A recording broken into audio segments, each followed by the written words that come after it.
back, and this is an important topic. I don't want to talk too much because we need to leave more time and room for our excellent panelists to handle the issue from their own perspectives. Once again, we have Robin Fleming in the middle, who is a Group CEO of Bank South Pacific. Scott Price over here with us, Chief Strategy and Transformation Officer of UPS. I love your job, Chief Transformation Officer. Okay, last but certainly not least, Wayne Golding, ABA CPNG member and Chairman of the Policy and of Secretariat. Thank you, sir. Jump into the question immediately. Go to you. Mr. Fleming, this country is one of those developing countries. And small and medium-sized companies, very important for our economy to take off. What are some of the most important support that we can provide really in this economy to them? Certainly access to finance is always critical for the medium, small enterprises. But equally, finance is only one component of an overall support package. Use the example of Bank South Pacific.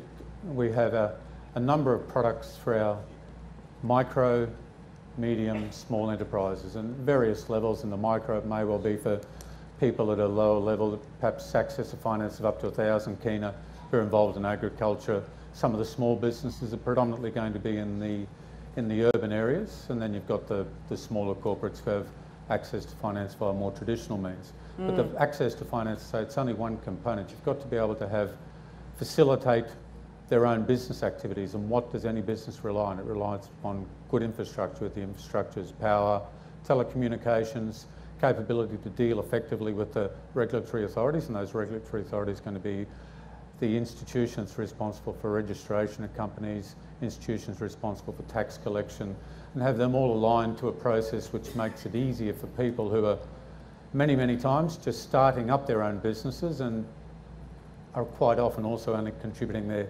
sweat equity or their sweat capital towards the start of those particular businesses. It seems that Mr. Fleming already given a very good thought about all we need, a laundry list of things Everything that we need. other than finance, that's right. All right then, but to you, Mr. Price, logistics, extremely important for small and medium-sized companies because that's where they have to put in a lot of money.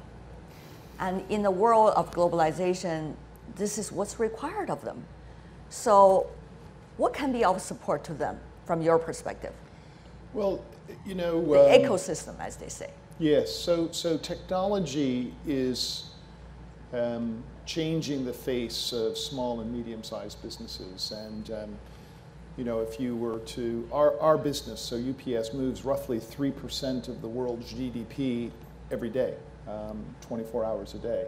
Which gives us a perspective in terms of small and mid-sized businesses. So truly the scales are being rebalanced, and scale is no longer necessarily a competitive advantage. And you see nowadays through these platforms that are emerging and through various technologies, what's happening is that small and medium-sized businesses can actually now engage in a way that they've never been able to engage before. So if you think about Uber, you think about Airbnb, they are in essence digital platforms that have in essence, facilitated all of these small and medium-sized businesses to create income.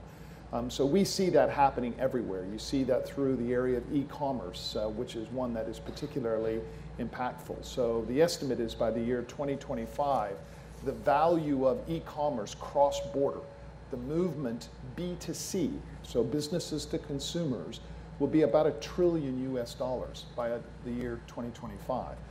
So there's two key enablers to facilitating that $1 trillion. The first, of course, is logistics, and we happen to do that a lot. So we're very happy with the trend. But what we see very much is the need to modernize the trade and regulatory environment.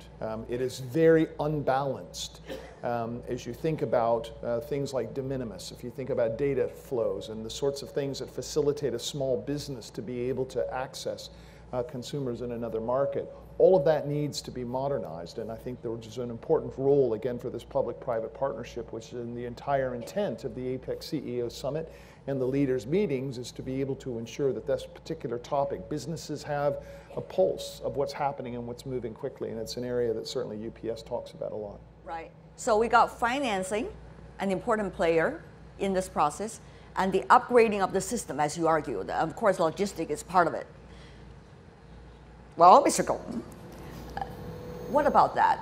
If you are, I know you've been working here for quite some time, you certainly notice the basic infrastructure, some of the very basic things, but that actually matter a lot for any system to be able to support small and medium-sized companies. I think that basically, if there was an opportunity to basically get MSMEs growth at a higher level than the percentage that is shown now, and help and let them grow out from a medium size to large, it's now. And what now is the digitalization and innovation that's come through the marketplace over the last 5 to 6 years. And it's even accelerating faster than ever. And they've deemed this as a revolution, the fourth revolution. And doing any revolution always generates opportunities. And in this case, MSMEs have the greatest opportunity. And I'm going to go through a couple of items that I think that are the accelerants to make this happen. Financing opportunities. The innovative financing opportunities that are available now in the world, offered by what I call non-banking institutions, like cloud financing. Private equity is now getting more aggressive, but they're not looking at the billion-dollar deals. They're now looking at smaller deals, but a lot of them, because there's now a better opportunity to have capital gain than ever before, because these small incubators are generating new ideas, new applications, and I think that that is very important. The other thing is, perhaps the most important thing, is for economies to actually invest heavily into communication infrastructure. That is absolutely paramount. And if they do that, basically the opportunities are everywhere in your own country. The other aspect is regulators. And regulators have always lagged innovation. And basically there's got to be, and Singapore is a good example. They've got a sandbox system where they, in order to bring a new item, a new idea forward, they create these sandboxes that break the formal barriers of application into an informal process to accelerate, so that these applications can be put into the marketplace cost effectively. If you talk about infrastructure, if you talk about support, financing, one of the issues people these days are particularly looking at is the debt issue. Whether it is the debt for individual companies or whether it is the debt for a country. Let's just say building infrastructure. So how to make the balance in a way? And by the way, debt is a healthy issue sometimes in the economy. You have to have debt in order to grow. How to make that good balance? I think that's a question I really need to ask for your advice, Mr. Fleming. Yeah, thanks, and I'll just touch on two of the issues points that Wayne mentioned with cloud financing, which is great, but what's the prerequisites, the enablers to having cloud financing is effective internet which is available to a broader population rather than a small number. So again, gets back to the cheap and low cost telecommunications. And then you're talking about how cloud financing works. This is around a data bureau type process whereby people who are providing cloud finance have access to a data history. So it gets down to data, as Scott mentions, but data in many ways, shapes and forms. So therefore, if you want to have cloud financing, you've got to get the telecommunications enabled so that there's access for those who want to participate in it, both from a financier and from a lender's perspective, and also access to a database which gives those potential financiers some understanding of what the credit history is of those individuals. Then we get down to the debt and how banks and financial institutions recognise debt and what the non-performing loan ratios may well be, and perhaps somewhat surprising, our loss rates with our small and micro loans are not necessarily any higher than an unsecured personal loan. Therefore, there is, within a risk appetite that's accepted by a board, potential to be able to grow that particular market. The other component is scared of debt. How do you calculate the type of equity that a business has been able to provide? And that again gets down to data and how you measure sweat equity and how you're able to put more confidence around the collectability of some of their receivables. Of course, you give some technical solutions, as you just mentioned, but there's also strategic solutions, Mr. Golding, if I go to Mr. Golding before I come to you. That is, governments, institutions, even businesses, particularly bigger ones, have to have a longer term of vision rather than just concentrating the next 1 or 2 years, even though our world is changing very fast.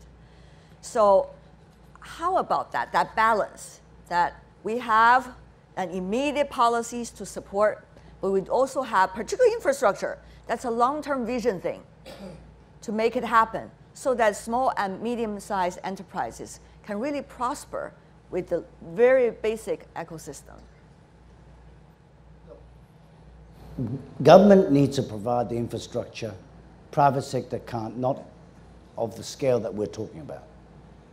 You need government participation. But what is more importantly is it's got to be inclusive. It's got to be cost effective and it's got to be efficient. So government needs to basically incur the debt, quite frankly, on high scale infrastructure. But government gets its return from the growth of the commercial sector, the private sector as they call it. But you know, the private sector now is a one-man show. A one-man show. And if you go to some of these small incubation setups, you'll see that there's basically a person's turning over a couple of million, and it's only him and his partner. And it's going to get better and better and better. There's no doubt about it. You know? So, and if you look at financing, certainly as you grow from private equity, cloud financing, personal financing, you will actually have to go to formal financing, formal banking eventually. That is unavoidable because the scale beyond that is very difficult. Want to come in? You talk about PPP, but Mr. Golding is talking about a very different reality. So I won't touch on TPP. PPP, public-private partnership. Oh, PPP. Yeah.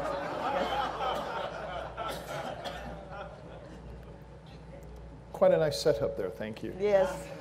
You know, the first APEC leaders meeting happened in 1989. Next year will be the 25th anniversary of the CEO Summit. And if you think about that period of time, literally hundreds of millions of people have been lifted out of poverty. And, you know, yes, long term it should be sort of the focus, but we tend to forget in the short term what's been accomplished in the long term. So in that backdrop, and if you think about the last 25 years, the reality is the progress has not been equal. And some of that inequality is what I think that we need to address now. So first, women's engagement in economies. It is still completely in the Asia-Pacific region unacceptable level relative to the economic power. And there is more and more, again, through these platforms digitally, the opportunity to be able to create opportunities for those who are left behind, for those who do not have the same equal access to economic development. But there is an opportunity then for public-private partnership to be able to work together to be able to train. So for example, in my company, every year working with USAID and the ASEAN US Business Council Competitiveness Council, we train 1,000 small businesses in ASEAN. Many of those are female-owned businesses to give them an opportunity, because if you have a product, if you have a service, it's not enough. You have to understand how do you engage in the economy.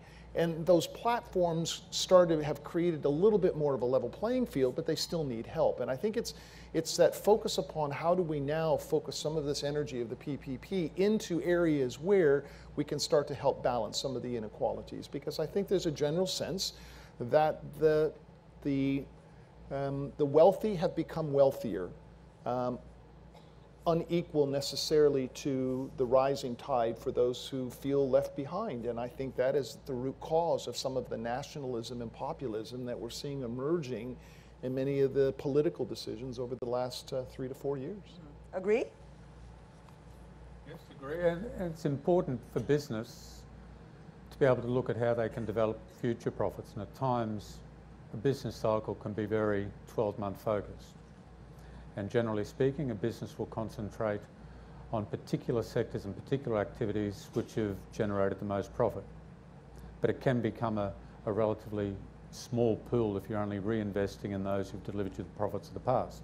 Therefore, with the MSMEs and others, how do you promote and how do you have a business which is looking to develop, whether it's via the supply chain, whether it's with the bank, the next wave of medium enterprises who become your small corporates, how do you develop your customer base and being able to invest, whether it's by way of training, by way of capital associated with lending, or just by way of introducing people into the banking sector, and that investment has to start ahead of a 3 to 5 year return on investment.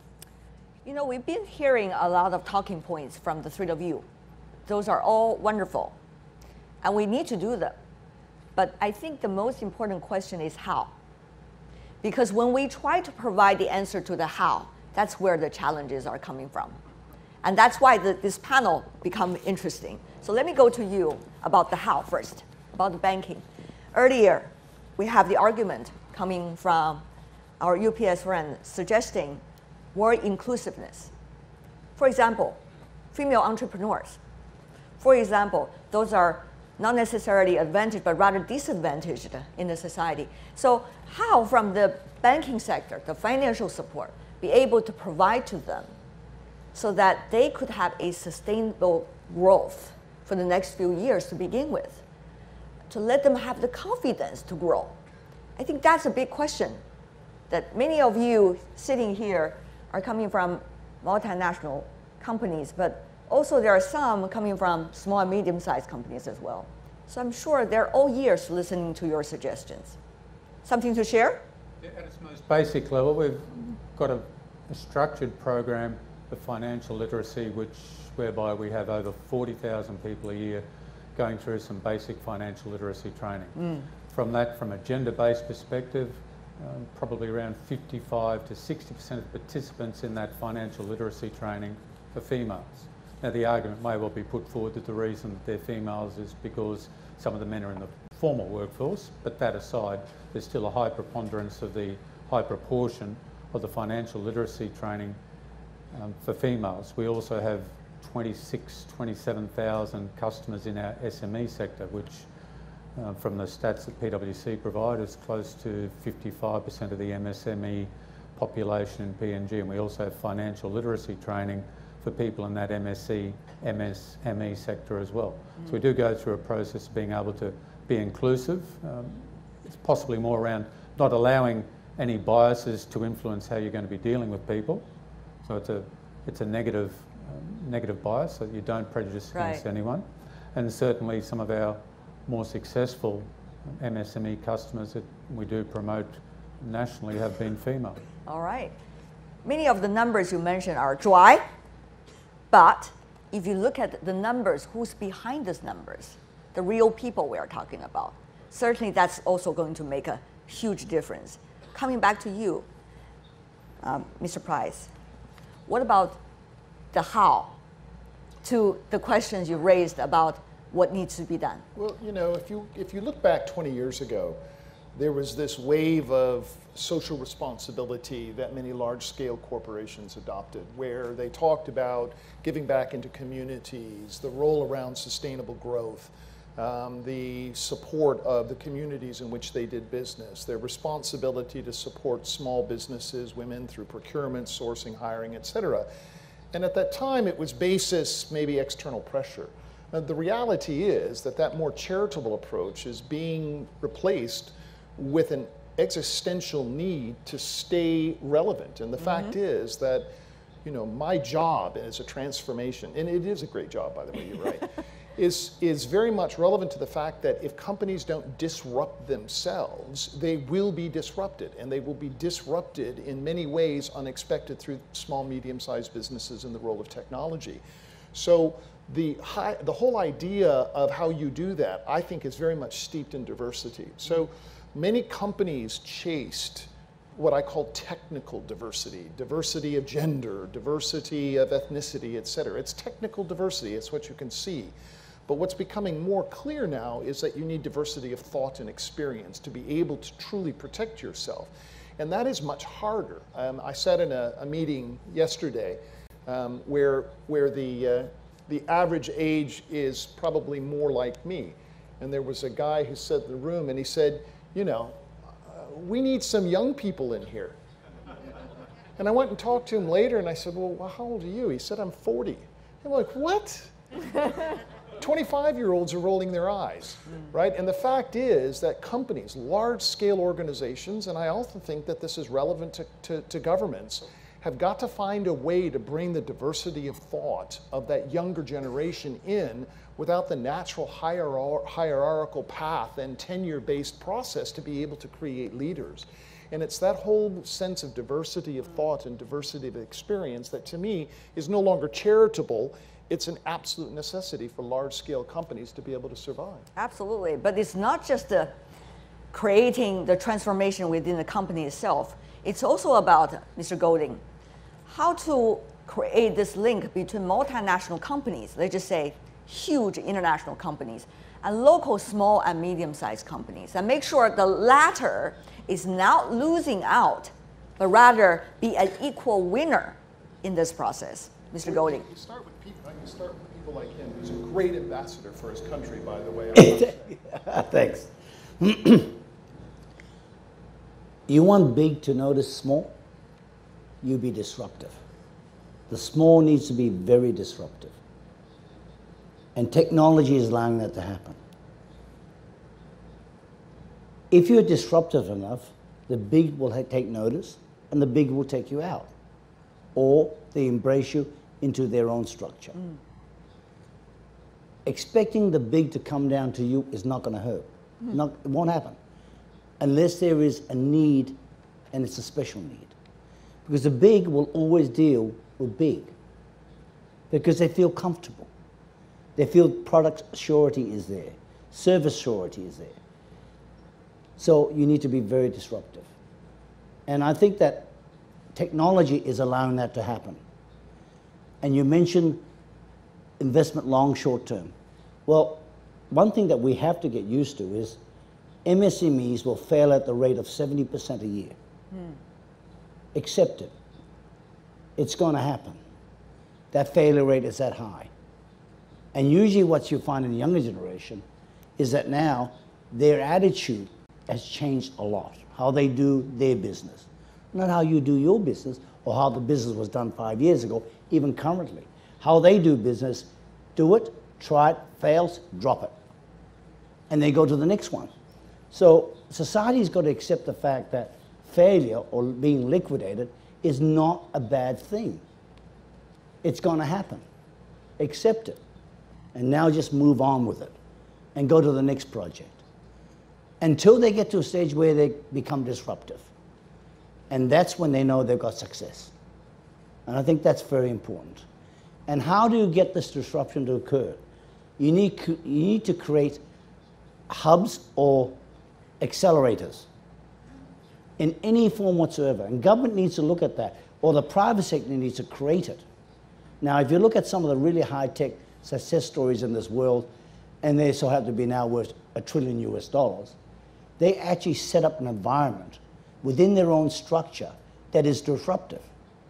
They do it deliberately. Right. And the culture in that disruptive environment is completely different. You do whatever you like. There's no time clocks. If you want to go to sleep, you go to sleep. You want to ride a bicycle, you ride a bicycle. But that's how the younger generation think and work. That type of environment is inducive for disruptive ideas.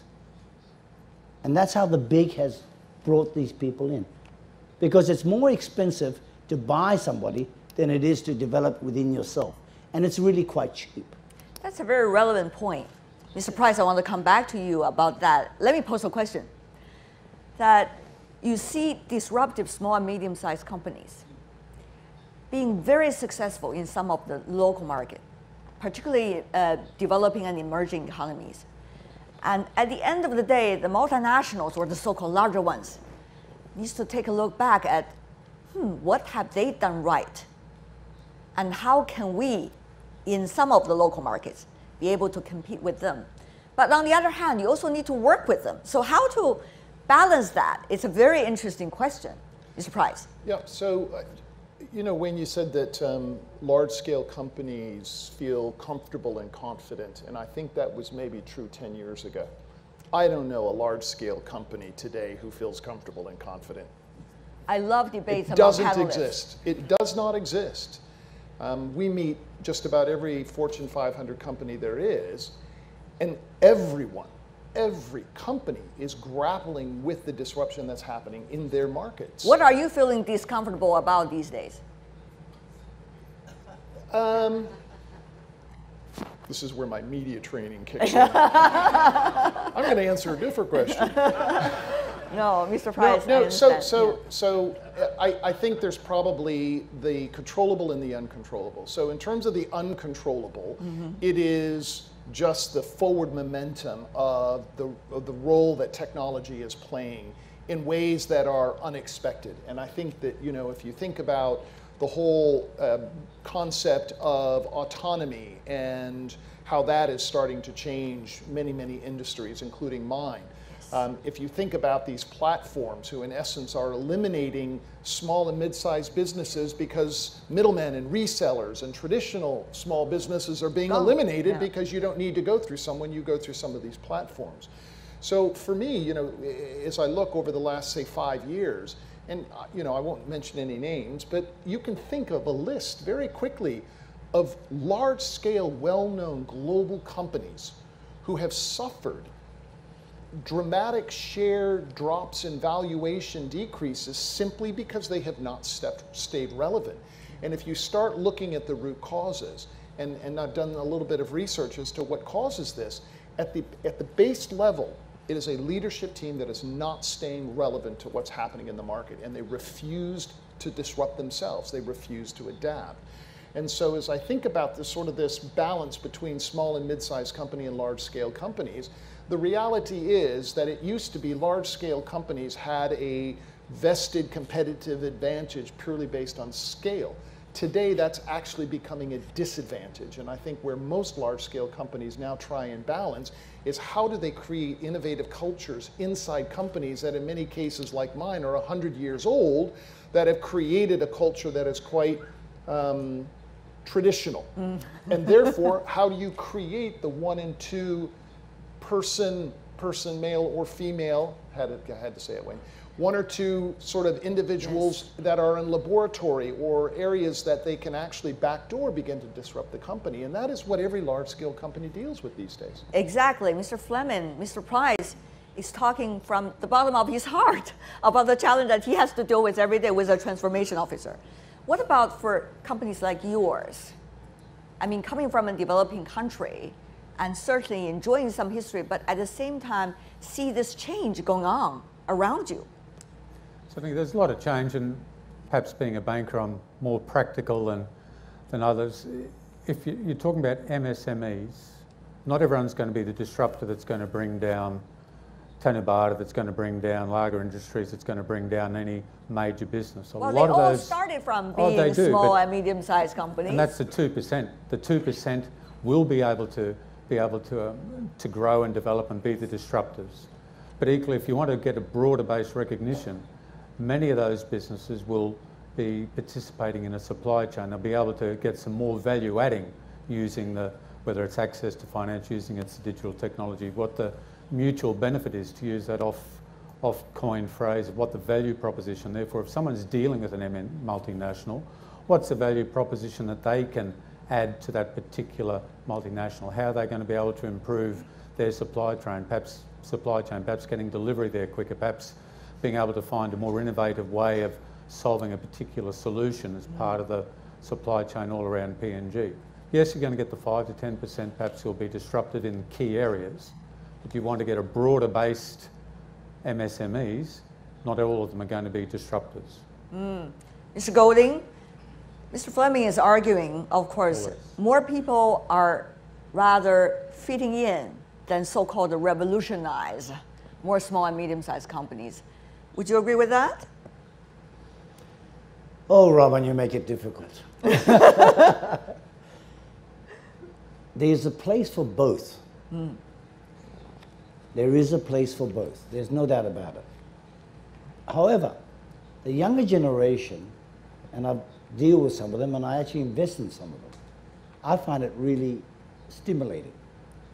Because if you ask them what their vision is, the first thing they do is say, I want to be a Microsoft, I want to be this, I want to be that, and I definitely want to be a multimillionaire by the time I'm 19. That's their vision.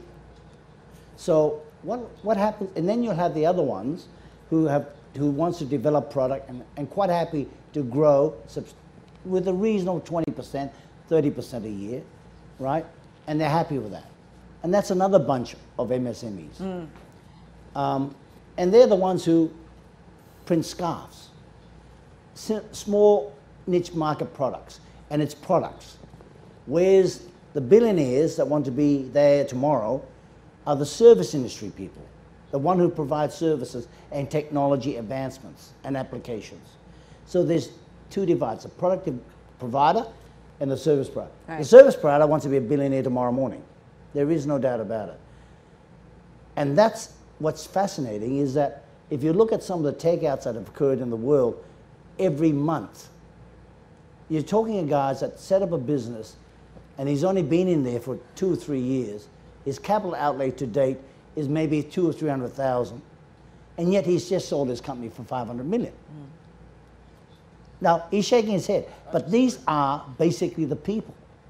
This is what is actually getting more younger people engaged, because they see the success stories, and they say, why can't we do it? Well, role model is important, but Mr. Price, though, I mean, how many will become Jack Ma? Yes. Sorry, Mr. Golding. No, that's fine. My mic isn't on. There it is. Yeah. So I agree that there is a portion like that, Wayne. But I am responsible for our innovation fund, where we invest in many startups, seed money, Series A, Series B, and I think versus 10 years ago, the singular focus on wealth creation has been replaced by a better balance of, one, wanting to do good, two, wanting to be challenged, and then third, to have economic safety. I think there's a huge difference between developing economies and mature economies. I think in developing economies, you have far more focus upon wealth for necessity. But in mature markets, and for a company like mine, we have to work hard to attract Gen Zs who actually want to be involved with companies that do good. They want to understand that they use their time to be able to be part of something that is bigger. Yes, they want to be paid a reasonable salary and a living wage, but they're much more altruistic, and they call them the Gen Zs. I think millennials are starting to adapt to that as well. So there is absolutely, for small and mid-sized businesses, the reason they get involved has a bit of an economic reasoning behind it, but they're far more altruistic than, say, necessarily the baby boomers who post-World War II and well into the Vietnam War were very much focused upon creating economic health and safety for themselves. And it's quite a challenging dynamic in which you try and hire, promote, and manage young people. Fascinating point got over there. You, Mr. Golding? Briefly. Yeah, that's why I think there is one side and the other side. There is no all one side. And I'm just complimenting Robin's view as well, and Mr. Price's view, that there is two sets, there's two mindsets. Now, if you want corporate structure and social responsibility, and you want to do good, you will certainly be attracted to companies that have that social responsibility and is out there doing it. But there are people who want to break out of where they are and do something better. Now, the world's got to accommodate for both. It just have to, and you're right. Corporations that have been there a long time have disappeared, and they disappear very quick. Yeah. I think both of your infrastructure. Yes, absolutely. Both of your arguments are absolutely fascinating. But for those of us sitting in the audience, many of them started from being, the manager of a small and medium-sized companies, or starting from working at the lower level at the multinational companies. We all know that the reality is not necessarily as sexy as being described on the stage. Yes. That there has to be a very good system, ecosystem. That's why we discuss this, to create for the small and medium-sized companies. That's where the multiple players come in. That's also where the competition is. That's also where the opportunities are. Mr. Fleming, I want to go back to this reality checking guy, and help us understand better about that, which is, we talk about the ecosystem, but why is it so difficult at the end of the day? We all know which thing we need to do, but at the end of the day, why is it so difficult? What is the start of this thread, shall we say? Once we pull that, there could be some immediate reactions to the solutions. Mr. Fleming. Difficulties arise particularly with credit because you're dealing with bankers. Yes. Who wants to deal with a banker? No Oh, one. I have to deal with you right now. That's right. Yes. So you're having to deal with bankers, and bankers' training is traditionally around the more structured type of finance. So from a banking perspective, how do you change the dynamic? How do you understand a small business's capacity to generate cash flow to repay people who are providing them credit, not just banks, people are providing them credit to meet their salaries and wages and also their own debtor collection. So one of the approaches that we've taken is to have the more forensic analysis of what's going through a bank statement. So open up in a bank account, not just so that we can get fees and charges, but open up a bank account so we can see what's going through your bank account.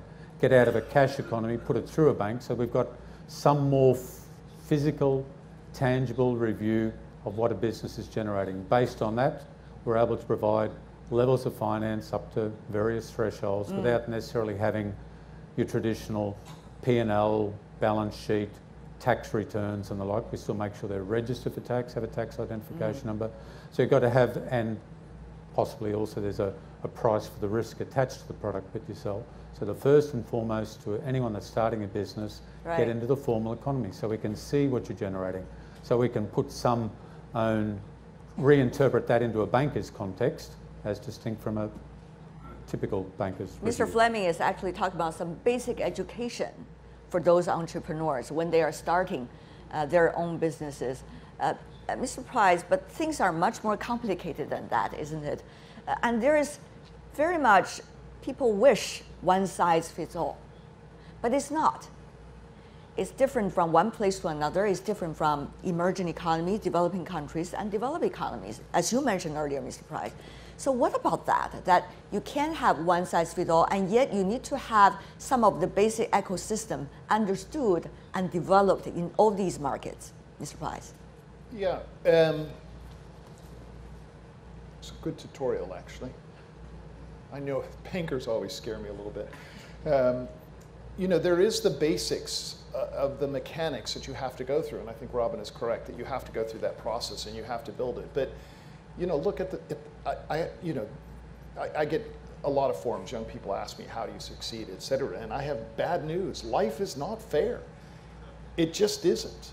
And as I look at who have succeeded and why they've succeeded, et cetera, there's this very challenged recipe of being in the right place at the right time with the right skills, willing to take a risk. Exactly. And there is no guaranteed outcome. There are the mechanical pieces that I think Robin has talked about, that you need to have access to financing and you have to be able to prove that, but there are no successes. So therefore, to me, it's perseverance, and then countries that take on the responsibility to create this public-private partnership to allow platforms that create more of a level playing field. And you know, as I look in even my own country, and I look at my daughters who are now, you know, 23 and 25, and I look at when I was 23 or 25, you know, it was much more egalitarian. It was more of a meritocracy.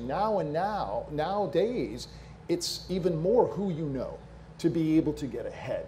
And therefore, that lack of a platform means that you're going to continue to see this gap between the rich and the economically challenged grow. So the more you can have equal access to a platform and financing, I think the better off that we resolve this issue, which is how do we get all boats to rise?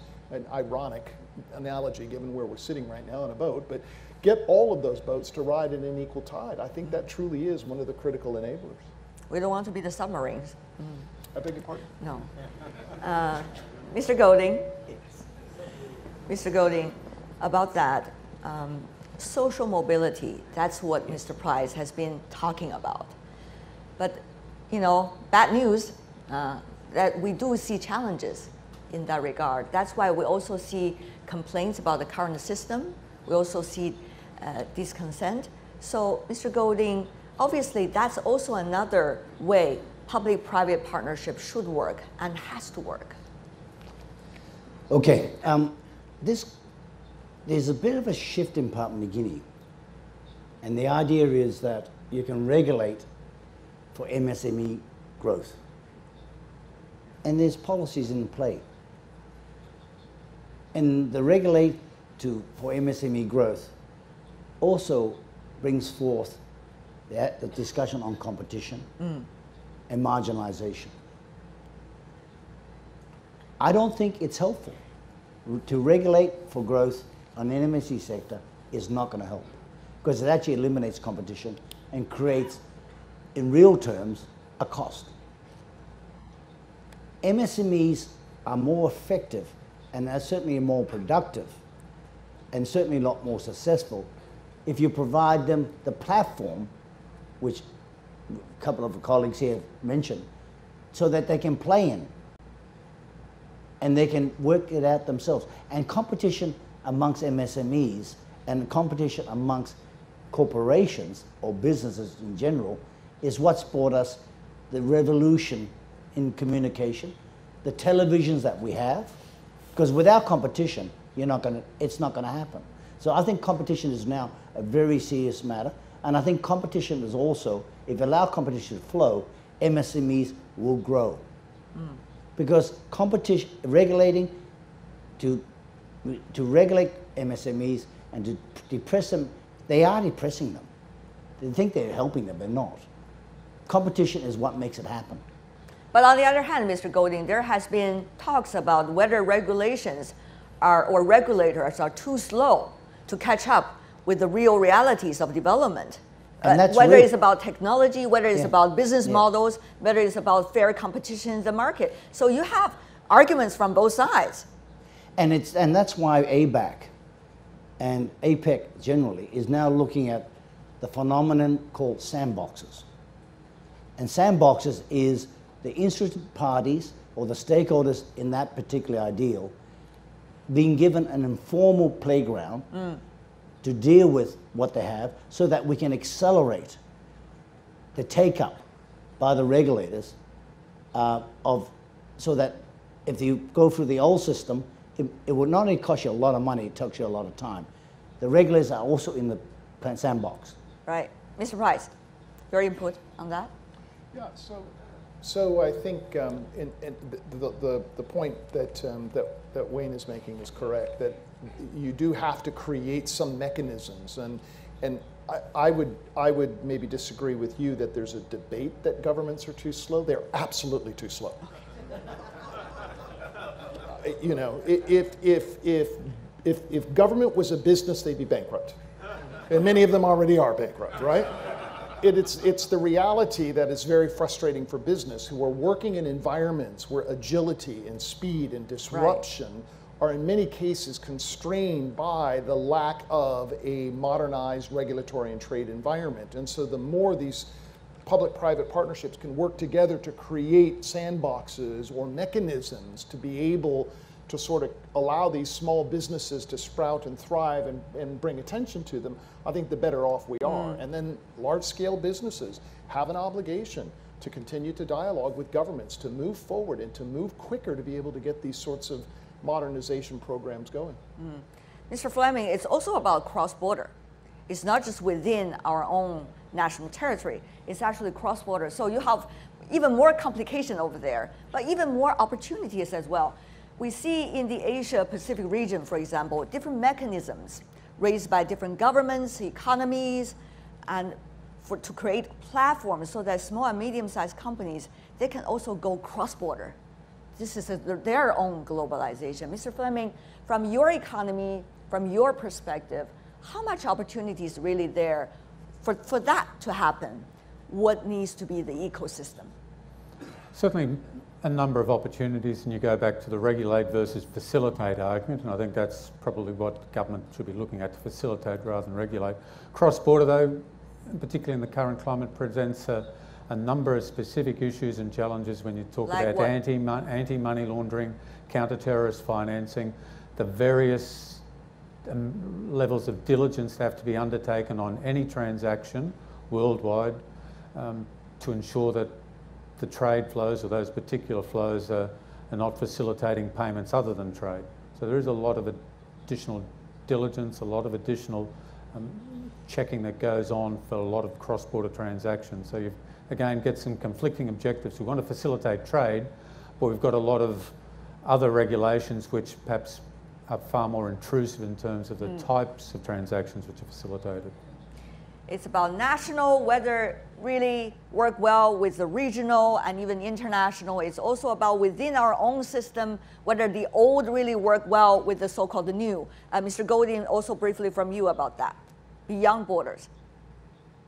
I think technology, and if you look at the trade around the world, it's quite interesting, and I think that Mr. Price will have good data on, certainly from his previous organization where he was a great leader, is the fact that the amount of product and services that are flowing across borders that bypass the regulators completely. Right. But now they've realized that they're losing a lot of revenue, so they have a thing called BEPS, which is now going to be discussed in depth at the G20, G7, even in APEC. Because basically BEPS is saying that there is too much revenue lost because of the product going and services going across borders. Because you can't see it, you can't touch it, it's not a piece of paper. And so basically now they're looking at regulations that tax some of these things. Now, I think that's morally right in some ways, but it also needs to be very carefully dealt with because one solution does not fit all countries, especially the emerging economies and especially Asian economies. You know, if the Alibabas, the Tencents, and look, I can name a whole lot of them that's flourishing at the moment, but they're going across border without regulations. And I think that that needs to sort of continue, but there is a moral aspect about taxes. You have to pay some. And, you know, the question now is, what is that sum? Okay. Well, that is a debate, at least. I hope you agree with me when I use that word. Yeah, Mr. Price. It is, and you know, if I look back 50 years ago, the vast majority of trade was measured in container loads. Starting 20 years ago, it started to be less than container loads in pallets. The vast majority of volume in the next decade will be in eaches. And the problem is the regulatory environments, the taxation system, the finance systems, the customs systems, the data systems, the transfer of information, the role of governments are not prepared. And this will actually constrain the ability of micro and small and medium-sized businesses to grow. So I think it's an imperative that we start to address those gaps and move on very quickly to ensure that we get much more quality of economic growth. This is much more than just an urgency that we are talking about here on the stage. With that note, I want to thank the three panelists for being with us. And they all have their own areas to work on in order to improve the situation. So are the ladies and gentlemen sitting over here as well. Thank you so much, Mr. Price, Mr. Fleming, and also Mr. Golding. Thank you. Thank you, sir. Thank you again to our panelists for sharing their perspectives on opportunities and challenges facing MSMEs in the global economy